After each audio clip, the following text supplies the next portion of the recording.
we'll get that straightened out in a minute. But we at least see Haven's beautiful face on there. So Haven, wait for the camera to all the people. There he is. All right. So anybody checking us out on X, on YouTube, on Facebook, I didn't want to start the stream until somebody was sitting in that chair. Just going to be odd. People hearing my voice and looking at like an empty microphone. You could have put James in here. Yeah, absolutely. Well, I was going to have James just go run in there. I didn't know if I was going to go switch it up or whatever, but we'll flip it all out on break. We'll get James in here. But James, you can absolutely, if you want to go hop on the mic, you can go hop on there until the end of the first break if you want.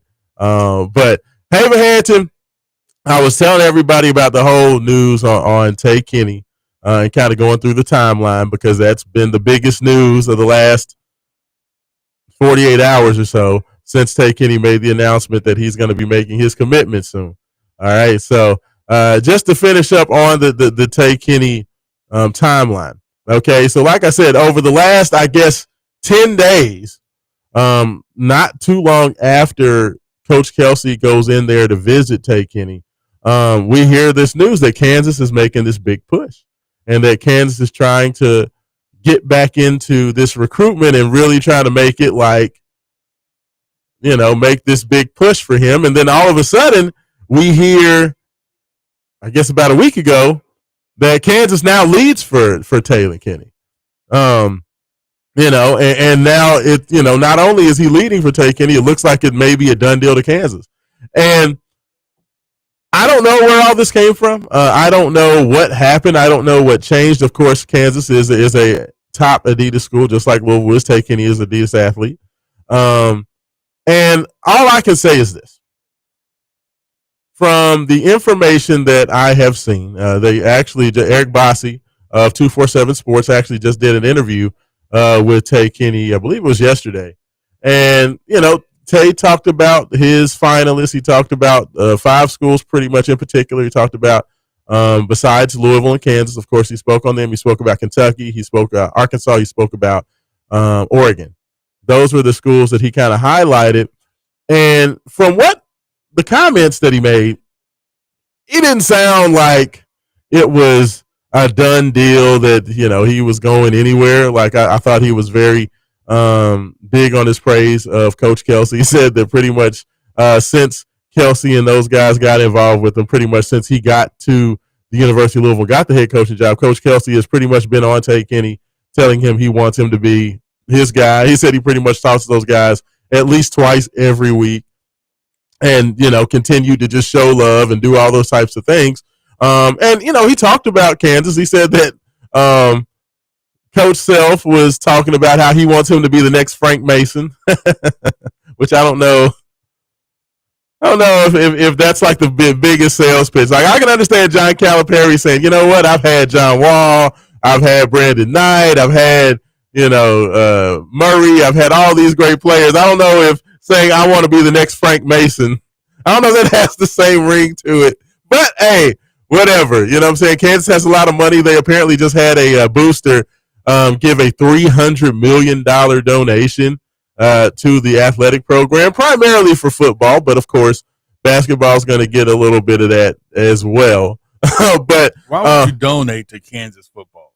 I mean, he's a Kansas fan. He's a booster. You know, you have to be like a die-hard Kansas fan to donate $300 million to a football program that has pretty much, I think, they've only been good for literally they had that 2-year stretch that they made like a BCS bowl game, I think. Yeah, with Mangino, I believe was the coach. Yeah. And that's pretty much been about it. Hey, but you know what? That's why they said, look, we got money to spend. We got this $300 million. We better start dropping NIL bags, and Kansas football is going to be a power player haven. That's what they're saying. You know what? In this day and age, money makes a difference. I guess this is the Kansas version of T-Boone Pickens, the big booster for Oklahoma State. So I guess, this is the Kansas T-Boone, jumping in. But, Kansas, maybe they have a little bit more money to spend, and, they don't necessarily like their options at point guard right now. So, hey, I will say this. Look, for everybody who's freaking out about Tay Kenny, I'm gonna say this. Louisville, their first year, had Chucky Hepburn, one of the best point guards in the transfer portal, and was outstanding for the University of Louisville. Louisville has the number one point guard in the country, Michael Brown Jr. is going to be taking the court this fall for the University of Louisville, and he's going to be awesome. The one thing I'm not worried about, Haven Harrington, it's a point guard at the University of Louisville. Coach Kelsey has made it a point that he is going to have an outstanding point guard running things and running the show at the University of Louisville. So I'm not necessarily worried about it, but I do think this. I love the fact that Tay Kenny is going to go ahead and make his commitment. Now, he made the announcement that he's going to make that commitment on September 28th. That's going to be his commitment date. Like I said, he talked about what schools he's primarily looking at right now. But the reason why it's great that he's making this decision so early is that this, if it's not Louisville and if, Louisville's not the choice, then they're going to have plenty of time to pivot somewhere else. This is much better than a situation where, say, Louisville really, really wants Tay, and Tay's got the committable offer, and let's say Kenny takes it all the way down to the start of the signing period, which would be, I believe, the first week in November. Then it's a lot more difficult because maybe there are other guys that you would want to get involved with that have already made commitments, or, because once signing day gets there, guys really like to kind of get their spot, especially now that you have the transfer portal and all that stuff. The options and the spots are very selective and very limited, so you see less players taking things into the spring now. So I like the fact that Tay Kenny wants to go ahead and get this out of the way, and that way Louisville can figure out where they want to go from there. Hey, but does that make sense to you? I think that this at least puts Coach Kelsey in a good position to make the next move if, Kenny's not going to head there. Did you agree with that? Oh, man, you always got to keep your options open. But, yeah, I do agree. And it's weird, like in this time of NIL, I fully expect this type of drama to just get even more pronounced and played out even more as time goes on, or until there's some type of rules, regulations regarding how boosters and schools and collectives and things of that nature can spend money. Yeah, no, I mean, I agree with you. But you know what? And I say this, besides the fact that I'm telling everybody to relax because Coach Kelsey's going to have a good point guard, first of all, besides Tay Kenny, they are also very much and very deep in with Daron Rippey, who's another one of the top point guards in the class. I know Jordan Smith is a young man that they were on early, but Smith, recently had taken Louisville kind of out of his list. But you know what? As options change, things change. Who knows? Louisville may go back to Jordan Smith and say, we got a couple extra zeros for you if you want to get it, if you want to listen. So, they have the one thing that Coach Kelsey I've been very impressed with is he casts an extremely wide net. He does not get himself boxed in to one or two guys and go all in for just those couple of guys. I remember when Coach Mack was here, he kind of put all his eggs Caleb Love and pretty much made Caleb Love his only guy. And it took, went all the way down. I believe it was, was it Caleb Stewart? I believe Caleb Stewart was the kid that ended up at Duke, or Caleb Love and Isaiah Stewart. I can't remember I know the kid's last name was Stewart, but you had Stewart and Love were the two guys that Coach Mack pretty much put all the eggs in the basket. I want to get both of these guys here. Took it all the way down to signing day, and then Stewart ends up going to Duke, and Caleb Love, of course, ends up at North Carolina. And he kind of put himself into a bad position because those were the only guys that he was recruiting heavy for that cycle at the guard position.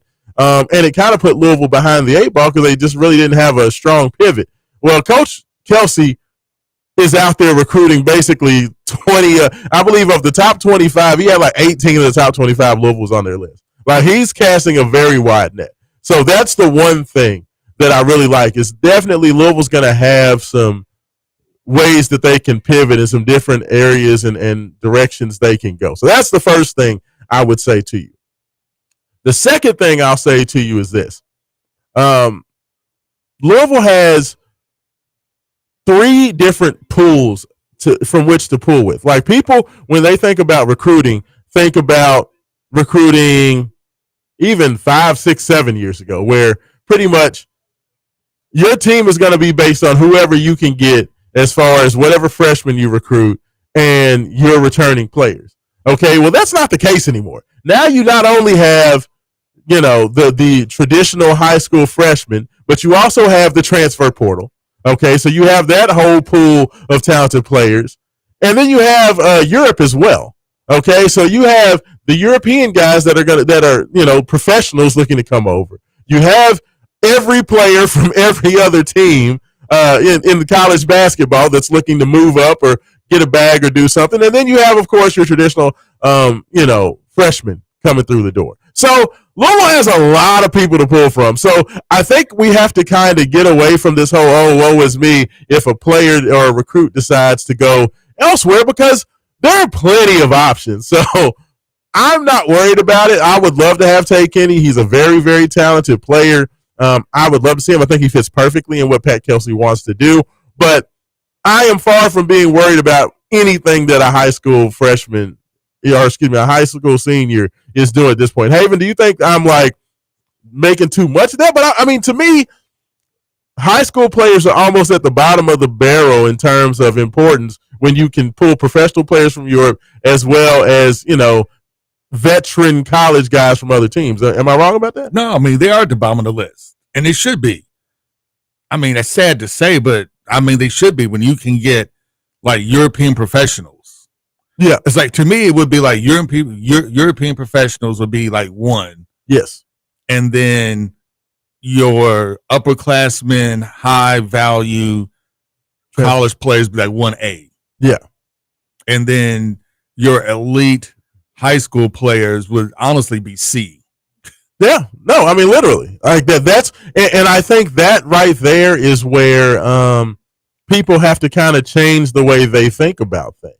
It's because it is so different now in the world of recruiting, where high school players are definitely still the lifeblood, and they're still important for the long term success, because you have to have depth and everything else. But unfortunately, and I went through this with my son, in terms of his recruitment, is that it is very difficult to be able to find spots in college now. It is very difficult. Like most high school players are having to go the D2 route, or the D3 or NAIA or JUCO. They're having to kind of prove what they can do, unless you're a top 100, and honestly at this point, top 50 player. You're not even really being recruited with any sort of like colleges. If colleges have a scholarship or two left at the bottom of their, roster, that's when they finally go reach out to high school kids now. Like if they have a spot left, like kind of the spots that they used to leave for walk-ons, like that's where the high school kids are being stuck at the end of basketball rosters now. Now, definitely not as bad in football. Football is still primarily built through high school recruiting. But even with high school recruiting, I would say it used to be probably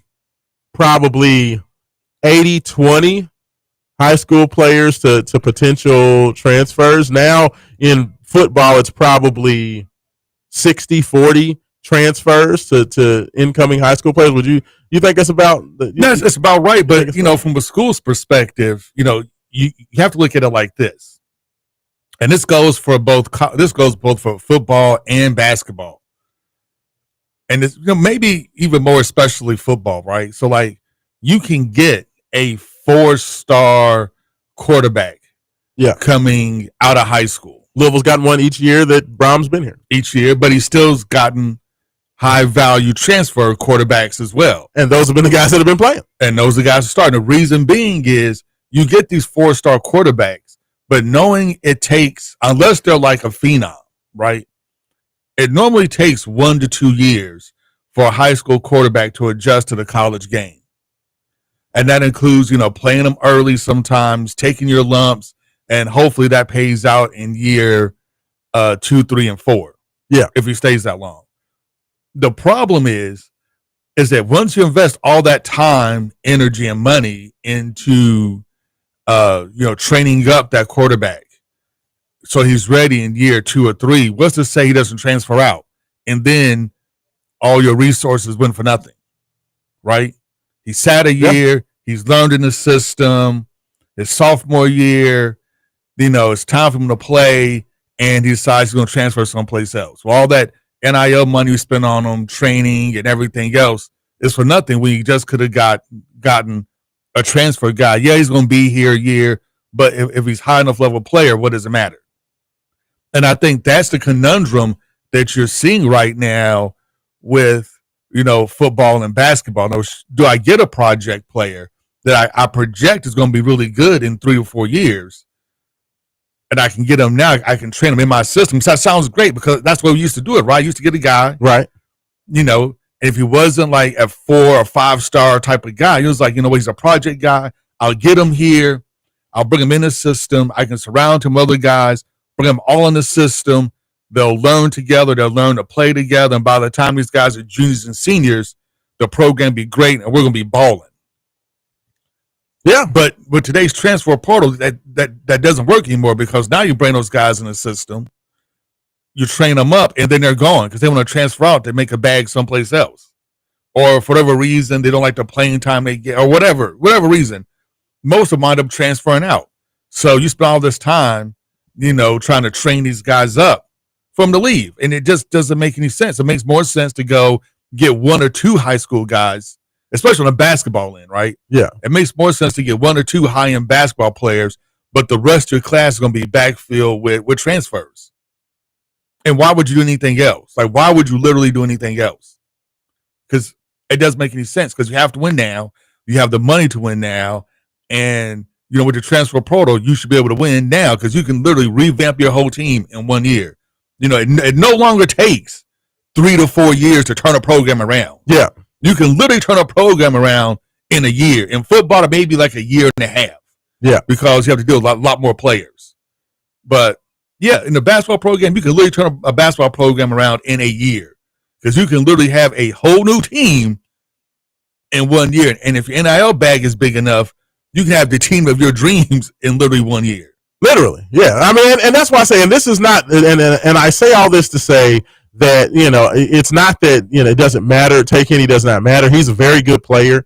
I don't think he's as good as Michael Brown. Like, I think he's a very good player. Michael is almost a generational type player. I mean, could Taylor become that over this next year? Possibly. But I don't necessarily think he's of that level, but he is a very good player. I would love to have him. I think he's, like I said, I think he would fit great to what Coach Kelsey wants to do. But that being said, there are so many options out there. Louisville's going to have an excellent point guard next year, and I don't think that's that doesn't count because like we don't even know what guys are going to transfer out. Yeah. Number one. Number two, we have no idea what European players are out there that we can snatch up. They're going to be awesome. Because we don't watch European basketball. I mean, because I'm gonna be honest with you, even if Louisville did take Kenny Haven-Harrington, I would be hesitant to say that would be a guy that I would want to hand the keys to next year. Like I said, there's a possibility that maybe he has the same arc of development that Michael Brown did, but it's so rare to see a kid that just continues to improve at the rate that Michael did. You know what I mean? Like, so I don't know if I would be like, more than likely I would feel a lot more comfortable if Louisville went into the transfer portal or did go to Europe and then bring in another point guard as well anyway. That was going to be the way that I, feel like that was more than likely going to go.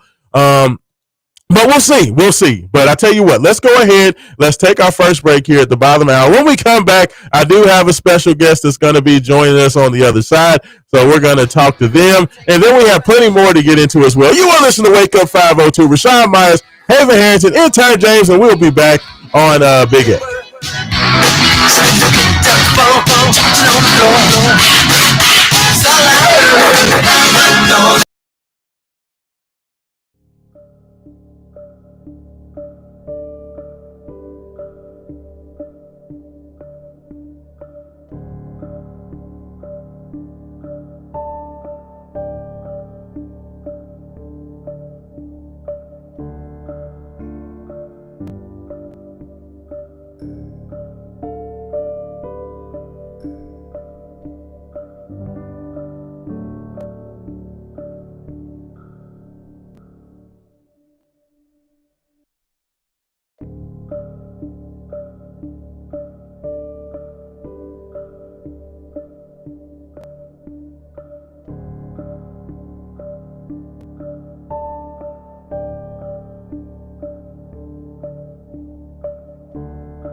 And welcome back in. Welcome back in. Second segment of the show. Wake up 502 96.1 FM, 1450 AM.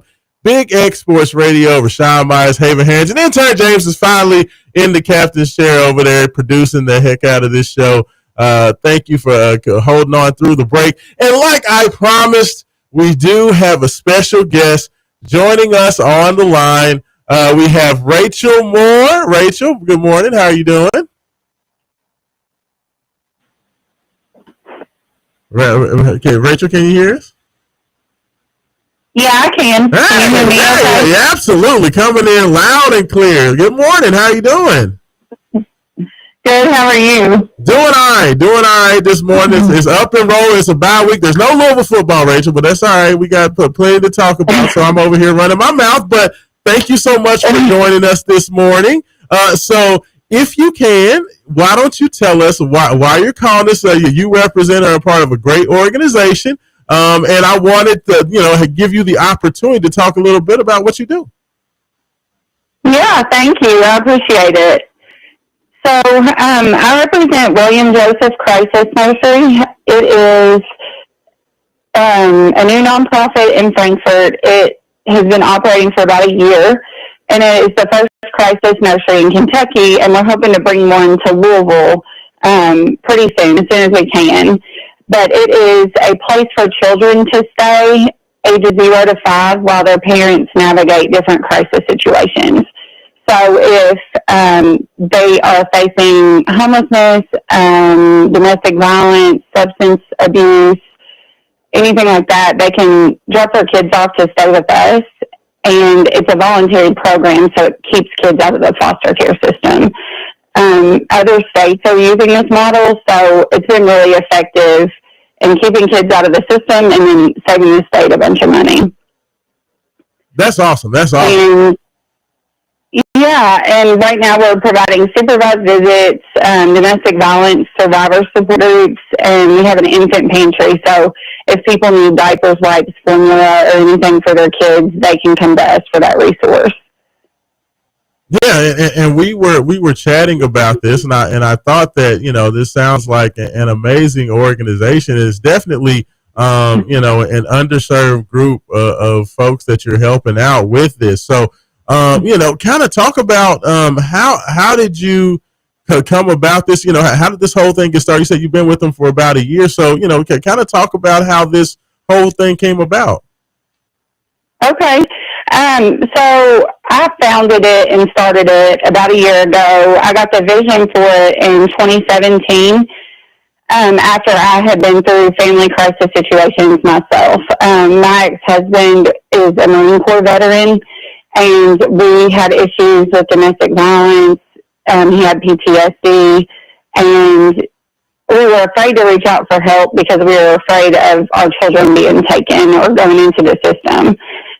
And then my son had to have a liver transplant when he was 15 months old. And my ex-husband's brother-in-law actually donated 40% of his liver to give it to my son. And my son is doing great, but it's named after the person who donated him the liver, who was William Joseph.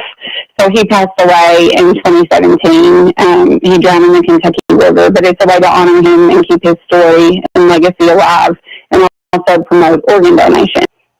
Wow, that's a powerful story. Absolutely. And that's the way a lot of these things happen, is that folks see that there's a hole or that there's a need, and the great things like this come out of it. So I mean that's a beautiful story, and definitely appreciate you sharing that with us. So as you talked about, you're based out of Frankfort, but you are looking to help move some of those services or bring some of those services to Louisville as well. So if you can, just kind of talk about some of the things you have upcoming. I know that you were looking to have an event coming up here soon, but I believe you said that's getting rescheduled. But what are kind of some of the things that are going on to where people can come out and donate and help out? Yeah, so there's a Rockin' for Kids fundraiser. It's a chili lunch, and it's at the VFW in Frankfort. That's November 5th Okay. at 11 a.m. And that's a really cool fundraiser. You can come get chili and just meet other organizations and just hang out. It's a big event. Rotary, Kiwanis, and Optimist Club are the sponsors of that. Okay. And we also we want to get more involved in Louisville and make more connections in Louisville. Just because that's where my heart is. Around the West End School is where I think there needs to be a location close to the Boys and Girls Club. We have connections with the Boys and Girls Club that is moving. It's getting ready to start in Frankfort, and I think the two programs go hand in hand. So Boys and Girls Club is more of an after-school program where we will be those kids could come to us after they finish the program at the Boys and Girls Club eventually. So we're hoping to get that started and just build connections in Louisville instead of just in Frankfort.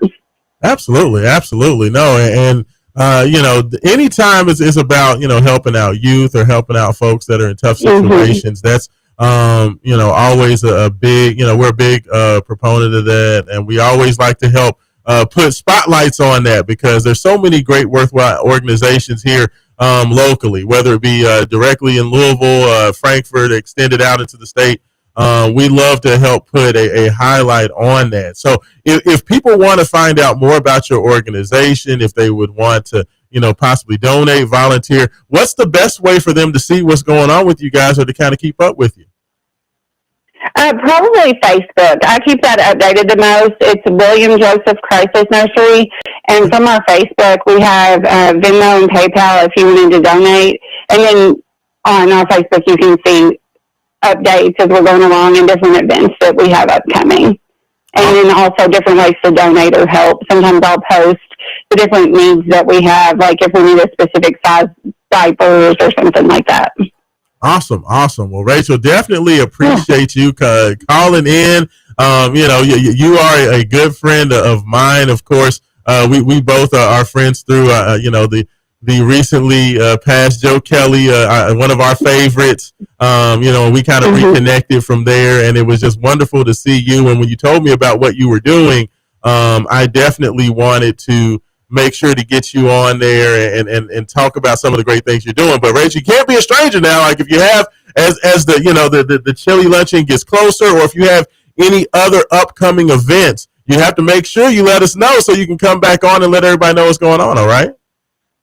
All right, I sure will. Thank you so much. Absolutely. Thank you so much, Rachel Moore, once again, calling in. A great organization, Haven Harrington. We have partnered with so many great organizations over the years, like Operation Open Arms and some of the other, Down Syndrome of Louisville, we've partnered with as well in the past. So definitely appreciate Rachel checking in with us this morning. And make sure you get out there, check out some of the things that are going on there with the Crisis Nursery. But definitely appreciate Rachel coming in. But I mean, that's one of the things that, Haven, we've always made it a point when we talk about more than just talk. That's what we mean. That's what we mean, because these organizations, people don't know about a lot of the things that are going on, and they want to provide their time. They want to provide their dollars. They want to provide those opportunities, but they don't necessarily know what's happening. So, we always will take a pause for the cause, as they say. But rolling back to it, Haven Harrington, we got through the first part of the show, kind of talking about some of the things going on in the world of recruiting with Tay Kenny, with Tyrant Stokes. But the other thing that I know you are a football guy, but did you happen to see either of these videos that Louisville men's basketball put out? They put out their Cardinal Commitment, their third edition of the Cardinal Commitment video series, which I think is awesome. Like nobody else is doing this, but kind of like they're on. I don't know if it's necessarily like a Hard Knocks, but it's kind of like that, but behind the scenes kind of spotlight on the Louisville basketball program. They did, of course, one last year prior to the season to kind of get fans excited. They brought it back for a second season, and of course the first edition they were kind of talking about, highlighting Eli Foy and kind of what they were doing in the summer to kind of get the team together and build their bodies. And then they had the second one where it was kind of like the summer, everybody's here now. Guys are starting to kind of build that camaraderie and kind of talking to a couple of new players. Well, this most recent one, it's like, okay, fall is here. Guys are on campus. Peyton Siva is now the new assistant coach. They got to talk to Peyton Siva. They kind of showed some of those highlights and, just kind of putting an emphasis on Louisville kind of really starting to get rolling downhill. They called it kind of the end of the beginning is what was the name of the video. I love it. Like me personally, I think this is a way to keep fans engaged. It's a way to get them excited with a season that's anticipated, maybe the most anticipated season in Louisville basketball since what? I'd say maybe 2013. I mean, I can't think of another year where people are more excited, like since then. Like, because, of course, Louisville coming off of a Final Four, it was expected that Louisville was going to be a favorite, and, it was championship or bust. Basically coming back that year. But, like, I can't think of another season. I mean, maybe the Jordan Morris season was people were pretty excited because they knew Louisville was going to be pretty good. But, of course, COVID shut down that season. But I think this may be the most excited, the most excited that Louisville fans have been for a season since 2013. Yeah. I'm trying to think. I'm trying to think of another one, but the only other time I can think of is maybe Donovan Mitchell's sophomore season. Maybe. No, I was thinking probably when Rick Pitino was first hired. Okay, well, I said since 2013. Since 2013, Oh, well, putting that as why you gonna use that as arbitrary date? Well, because that's like the most anticipated Louisville season since because that's chronologically. I don't feel like Louisville fans have been like people are looking at this team like they have an opportunity. Anytime you talk about Final Four expectations, like I don't know how many seasons we've come into a year where people are looking at it like it's a Final Four team, or this is a team that we feel can get to a Final Four. Like 2012 was completely out of the blue. Nobody expected that run that Louisville made in 2012. 2013, after making that run in 2012, bringing back everybody. That was a different ball game. But I can't remember. I don't think there's been a Louisville team since then where we've had Final Four expectations coming in the door. Like I'm not one that I can think of. But I love the Cardinal commitment videos. I love they give you the behind the scenes look. Peyton Siva is absolutely like a fish in water when it comes to being a coach. Like the dude was made for this. I think it's awesome for him. And then of course he has all the accolades that he got from his help, helping out with Chucky Hepburn last year. And now, he's been a big mentor for Michael Brown coming in the door. So, I think it was awesome to see that spotlight from him. But for me, this team, and they not only put out the Cardinal commitment video, but they also put out like practice highlights as well. And that right there is where I get really excited because I like the behind the scenes, but man, let me tell you something. That team that Coach Kelsey is putting together. This is why I understand that people always want to talk about recruiting. I understand that Tyron Stokes is, the number one player in the 2026 class, but I can't be worried about 2026 when I have this squad, coming this fall. That's going to be getting started in, let's see, like 40 or so days. Like I can't really concern myself with. I'll worry about recruiting. Even if you could say that Louisville's not going to get Stokes, they're not going to get Kenny, and all that sucks. I don't care right now. I'll care in April. I'll care in May when I'm like having to break down what Kelsey's going to do to get this roster put together. But right now, I can't really worry about that. You know what I mean? Like, there's bigger fish to fry. I can't do it. I'm very excited. But Haven, I loved what I saw from the team. The pace that they play at, the depth. I saw a great video that some guys put out. I can't remember the name of the podcast that put it out, but they kind of went in depth with kind of the post players and some of the big guys. and that rotation. They kind of talked about the fact that, while the Louisville guards and the with all the high profile transfer portal additions, when you bring in Isaac McNeely, Ryan Conwell, Adrian Woolley, as well as Michael Brown, those guys are going to get all the headlines because that's the big flashy, shiny new toys.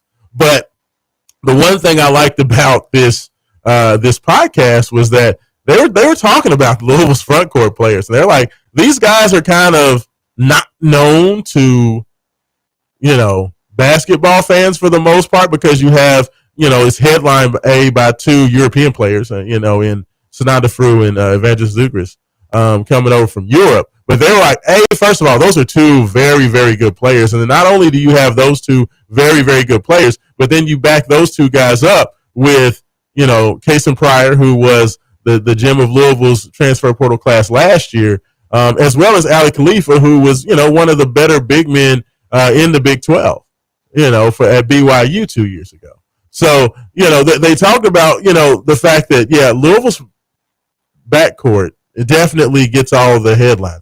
But their front court is as good as anybody in the ACC. And just being able to see the highlight video, seeing Ali Khalifa doing what he was doing with his passing, seeing Sananda Frew catching some moves, making some nice plays, seeing the stress that they put on, defenses with their pick and roll game, man. Haven Harrington, I know this is, I wouldn't say it. They remind me so much of the 1994 Arkansas Razorbacks. 40 Minutes of Hell, Nolan Richardson, Scotty Thurman, Corliss Williamson. Like, that's who they remind me of. Just up and down, shooting threes, never letting you off the hook, a lot of depth, pressure defense. Like, I'm excited, man. Like, I think this team has an opportunity to be very, very special. So I share your excitement, but I'm not going to get overly excited about practice videos. Yes. And highlights from practice. Yes. Because one is highlights from practice. Absolutely. And it's just highlights. So you don't get to see them fumbling the ball out of bounds. Or fair. You don't get to see any mistakes that they make. They don't make any mistakes. I heard they hit every shot in practice. So you get to, so you get to hear like any mistakes they make. And they're playing against each other. They're not playing against like other, like, they're playing against guys we already know. So yes, I try to get too excited about practice videos. It's like I try to get too excited about when I go and watch like the scrimmages, the Louisville football. It's like, man, these guys look dynamic. Because I have to remember, okay, they're playing against each other. They kind of know each other already, know each other's playbooks. So let me kind of, dial that down a little bit. Yeah. Yeah, well, yeah. And if I get too excited. And that's the thing is that the one thing you can tell about the videos is they're going hard and they're challenging, but they're not trying to, they're not physically aggressively going to the basket trying to kill each other. You know what I mean? Like, you can definitely see that they're like, okay, challenge it. If you can challenge it to get a block or whatever, do that. But, we really don't want you all just going in there barreling in, Yeah. You can definitely tell that they're not trying to have too many big time collisions underneath the basket. But it was the one thing that I did notice that was a good update. I saw there was a picture of Kenai Roos at the football game last week at the James Madison game, and some people said that they thought they saw him in a cast. But from the practice video, Kenai was in there. He was running up and down, no cast. Out there running, jumping, dunking, knocked down nice little three. So that was good to see. But I mean, just the versatility. And just intelligence of this team, man. Like they are a. But this is what happens once again, folks. So you don't get nervous about missing on a high school recruit. Yeah. These type of things you expect to see when most of your team, are experienced, right? Yeah, yeah. This is what you expect to have when you get most of your team to experience and they're not like a ton of freshmen. No, I mean, like, that's it's just a completely different world. Like I said, people have to kind of retrain their brains. It's like anytime you talk about the high school kids and the high school recruiting, all that stuff, that's fine. Literally, unless you're getting the number unless you get a top 10. Like Tyler Stokes, like a kid like Stokes or a kid like Michael, that's going to be guys that can come in and start immediately. Yeah, unless you get like a top 10, top 20 talent, is it really worth a lot of your time? Yeah, I mean, because you look at Kenai Roos. Kenai Roos was a top 40 player. He was ranked like 34th, 35th, which normally would be a jewel of a class in several years for Louisville. But now, you're looking at these kids. Can they come in and can they, start to make a big time impact? Kenai was he was about a 9-minute player. He was an 8-9 minute player. He would come in, show flashes, but he was a developmental guy. And, like those guys now, because, pretty much only 1 year is guaranteed. You don't even know who you're going to have on your own roster, regardless of what year they are. I mean, a lot of people thought that Roos may look to transfer last year after his freshman season. So, that's why it's with the way college basketball is now, you can't put too much on the recruiting stuff. Like, I know it's good to talk about. This is Kentuckiana's only locally owned sports talk. The Big X, AM 1450 and 96.1 FM, WXVW Jeffersonville. As more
back. 96.1 FM, 1450 AM. Big X Sports Radio. James, you have to let me know if there's any text popping in there on Text Groove as well this morning. But we do have Jay Has on the line. Jay calling in, checking in this morning. Jay, good morning. How you doing, brother?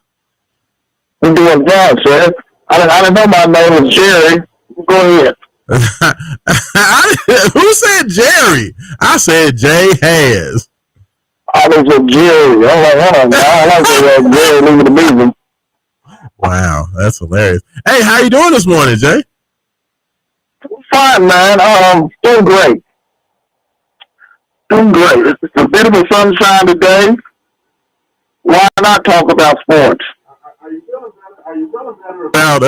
you feeling better about Ron English now? Have you let him go? Have you are you still mad at him from last week? I'm okay with it, man. I'm okay with it. I mean, the win, at the end of the day, it's about winning, so we won. So it's a win. Yeah, but you gotta progress and do better than what you do to get to where you're trying to get to. You know. That means you gotta work hard on practice and work hard, man, and get the receiver core in order. I ain't saying they're not in order, but just the continuity of it. Look, man, I'm gonna get this bomb to you, man. So I want you to go, I'm just going this fly motion, man. You know what I mean? Oh yeah. You gotta talk. Oh yeah, they got a whole lot of stuff that they're working on, Jay. So I agree with you. They need to make sure they got all their I's dotted and T's crossed. Get ready for Eddie George coming in the building next Saturday morning. So Former Titan, former Ohio State, good man. I know King George, man. I know King George, man, personally, man. Okay. A huge guy, great Titan, former Titan, former Ohio State. Great guy, really great guy. God knows Raashaan and okay. Yeah, man, I know him personally, man. That's a noon game. Yeah, noon kick. So we'll be on here in the morning. I don't know. There's a possibility that we may be part of the morning show next week. I know last year in any of the noon games we were actually part of Cardinal Kickoff. So I'm not sure if that's going to be the same setup this year, but there's a possibility. But one way or the other, we'll definitely be getting done here at the studio and having to run on to Cardinal Stadium. We'll get started early. Man, what that trip you did last year to go to Notre Dame? Oh yeah, did that? Yeah, that was last year. Good, man. That was a terrible trip. Yeah, that was a long drive back. It was definitely a long drive back, Jay. You drive all the way up here to South Bend, which is like the most out of the way place in the world, and then you go up there, watch your team blow the chance to win the game, and then you have to drive back home. It's a long ride. Raashaan and Haven, I can't wait, certain moments to dialogue with you guys about sports, local international sports. Raashaan, let's get to it real quick for just for momentarily about his high school recruiting, one of the biggest recruits in 26 class and 25, really 26 class, with this Tyrann and Tylen and the whole nine. And Raashaan, explain to everybody once again the scenario, what's really going on, a little bit behind the scenes a little bit, because I know what's going on behind the scenes a little bit, because Tyrann Stokes is, first cousin. And we're trying to explain to people about how this thing works out, the NIL with Tyrann and the rest of the guys, and him by going to USC, last weekend, and got Kansas, and got Kentucky on the list, and so forth. We're trying to explain that, please. Yeah. Well, we were definitely chatting about both Taylor Kenny and Tyrann Stokes this morning. During the first segment, because of the news that Taylor Kenny made the announcement that he'll be committing on September 28th. He went ahead and locked in his commitment date. And as I said, like right now, there's been a lot of smoke for Kansas Jayhawks saying that Bill Self and company are trying to make that move and trying to make that happen. But I think that it's still definitely too early to make any decisions with that. I think that there's an opportunity or a chance that hey, maybe Tay does decide that Kansas is a spot for him. Like that's not necessarily the way that I'm feeling about it and the way that things are going. But I think that Louisville's going to be right there. I think Louisville's going to have a great recruiting class. So Tyron Stokes, he's been super quiet. I know it's been said that he also wants to make a commitment before his season gets going. So we may see a move on his recruitment, Jay, sooner rather than later. But I think that one way or the other, I think that Louisville's going to end up with a great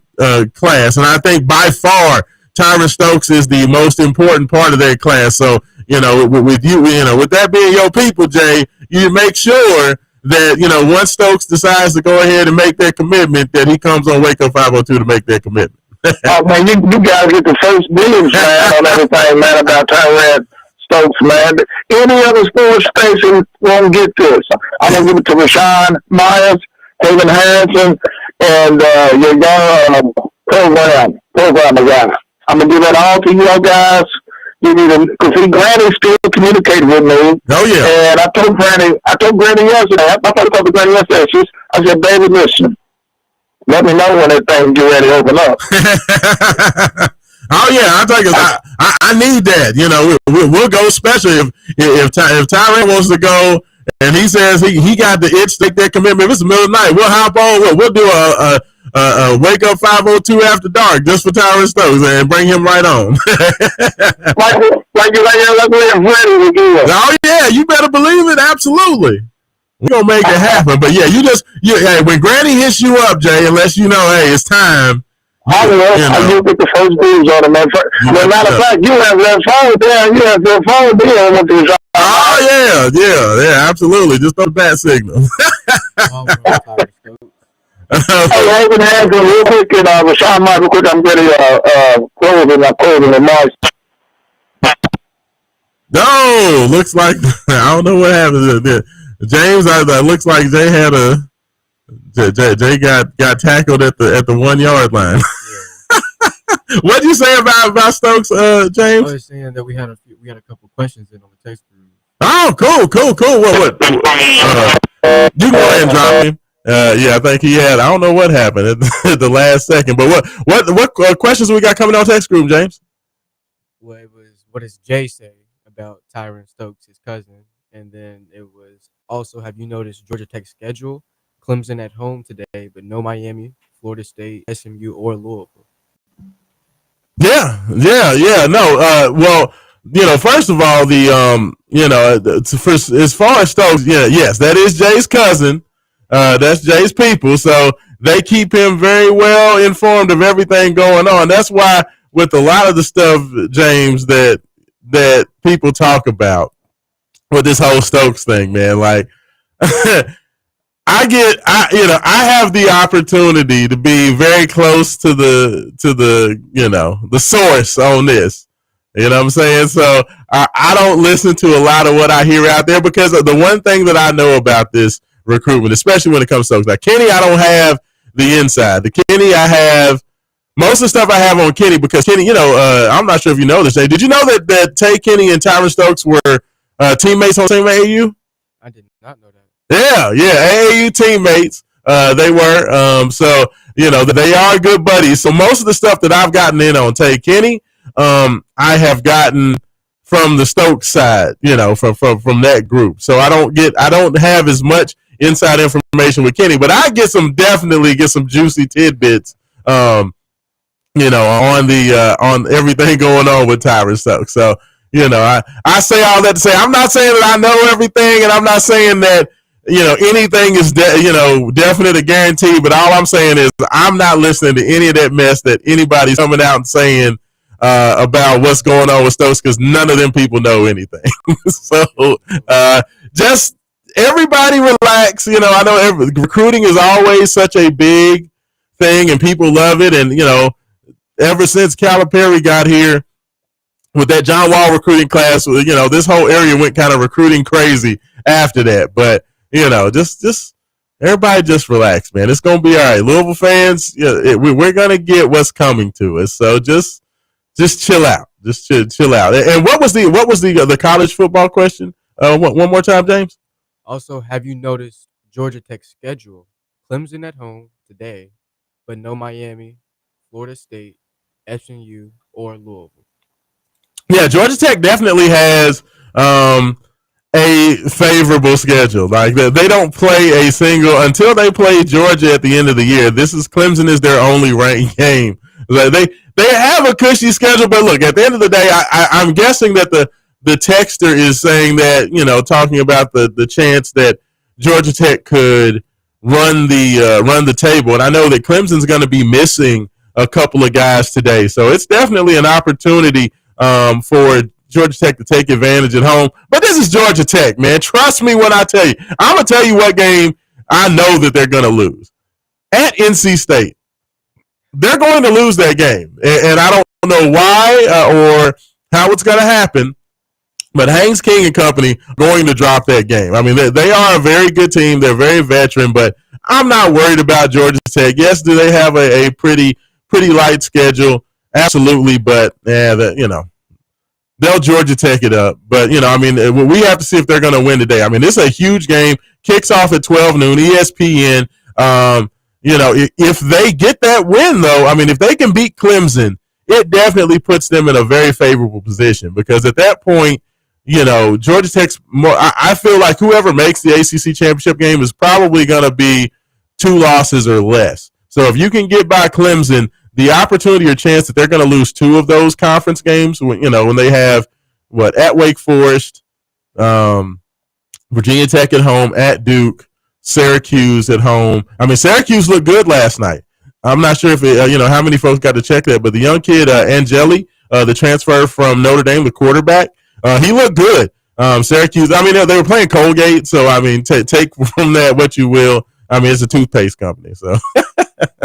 No, but I mean, I don't know who's going to come out of there. I mean, Miami looks like they may have a slot locked up. I'm still waiting to see. Miami, of course, takes on USF today. USF's trying to see if they can finish off the hat trick, beat 3 ranked teams in a row.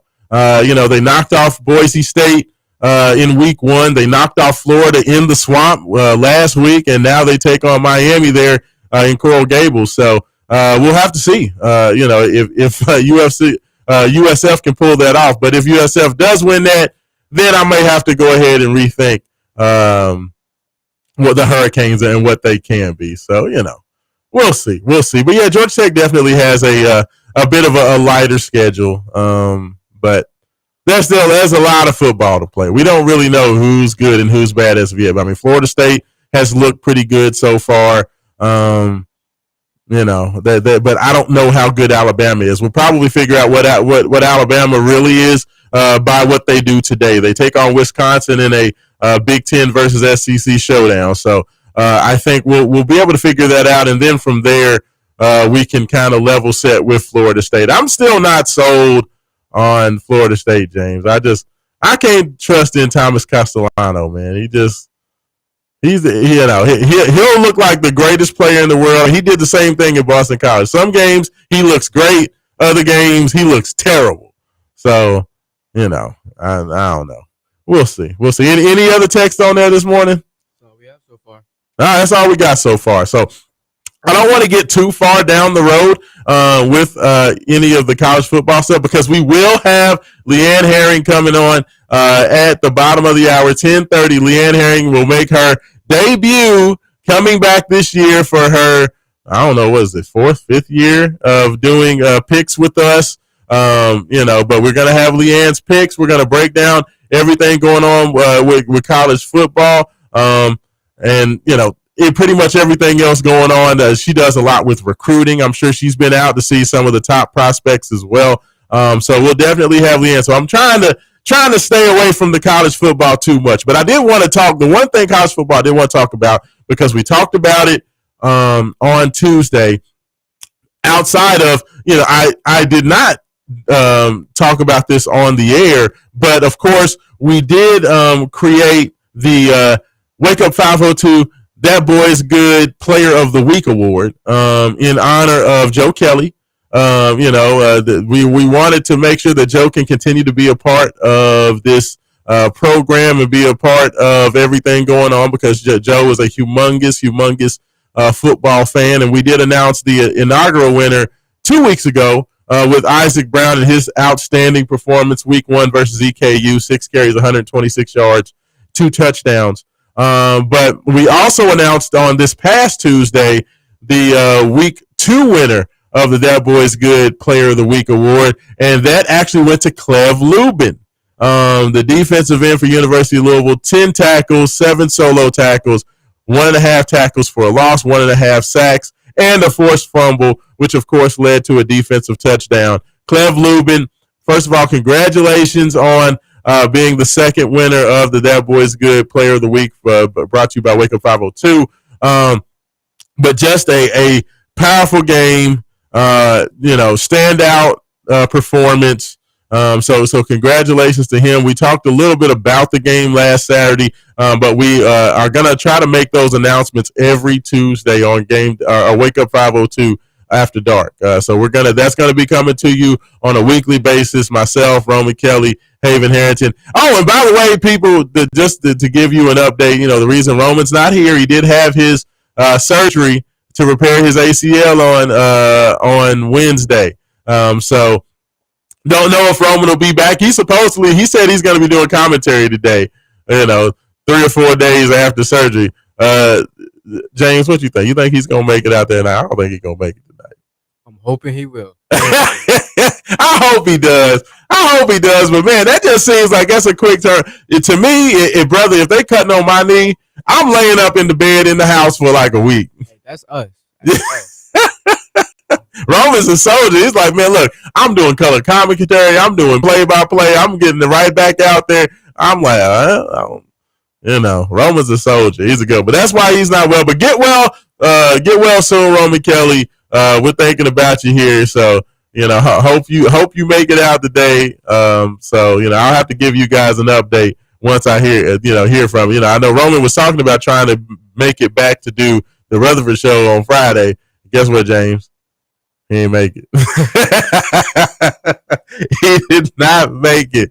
So, now let me ask you, James, since I have you in here, like, did you get to watch the James Madison game last Friday? Unfortunately, I did not.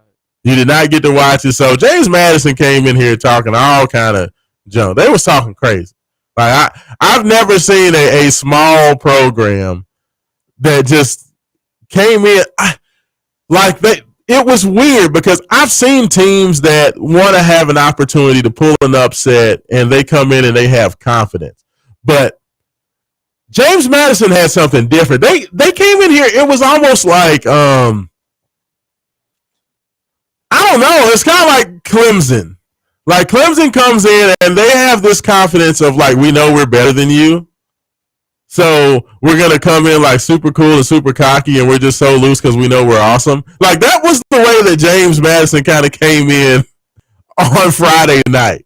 It was very odd because it's just like, you all do know like you're James Madison, right? Like you're not Florida State or Clemson or Miami or Don't anybody. Confidence you have to have though? I mean, I'm okay with confidence, but I would say that what they did kind of slid into arrogance. Okay. And the thing about it is, like, your program has not done anything to be that arrogant. Like, they had beaten the last 2 years, they had beaten ACC teams. Like, they knocked off, 2 years ago, they knocked off Virginia. Bad Virginia team, but they did beat Virginia. And then last year, they beat North Carolina. Bad North Carolina team. But they won. They won both games. Right. So because of that, they came in real reckless. Like, talking about this is going to be the third ACC win in a row. We own the ACC. We're going to show them that we're the big brother. Like, they were talking crazy. So it was just very odd to see. But Louisville, of course, did get the win 28-14. It was not pretty early. James Madison actually had a 1-point lead at the half. James, like Louisville had 2 field goals. James Madison had a touchdown on a short field. Louisville went for it on 4th down and got it done.